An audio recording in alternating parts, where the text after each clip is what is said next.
kuvayo gatanu umurongo wa mbere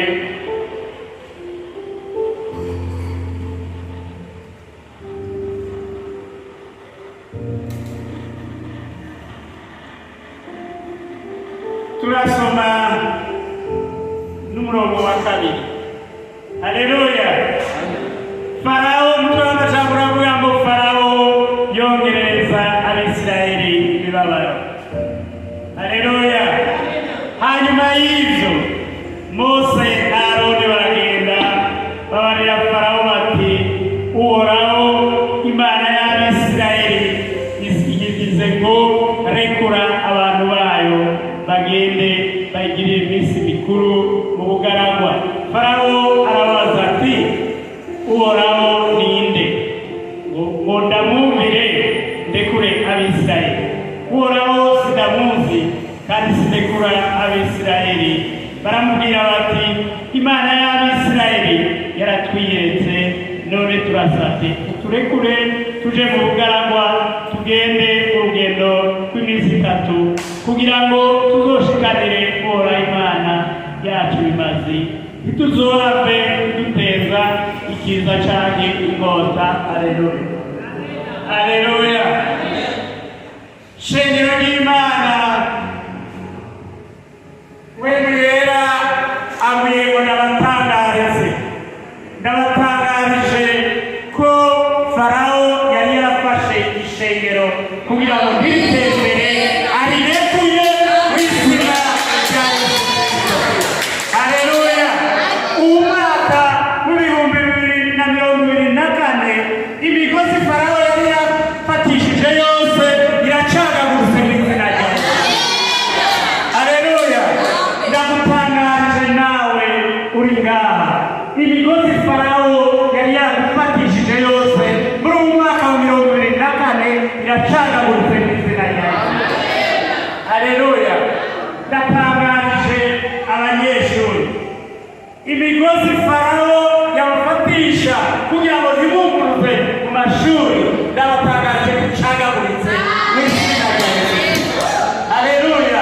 Imigozi yatuma mutunguruza mu ishuri iracagaguritse, mutere imbere mu izina rya Yesu. Haleluya. Haleluya. Uhoraho aratangaje yuko ishengero rigiye gutera imbere muri uyu mwaka w'ibihumbi 2024. Haleluya. Haleluya. Haleluya. Imana numvise impaye n'iri jambo yuko noribakiramo riri wikete Paulo rya kabiri yandikiye Abikorino. Ikete rya kabiri Paulo yandikiye Abikorino igihimba kigira 5 mu butumwa bw'umwuzuro.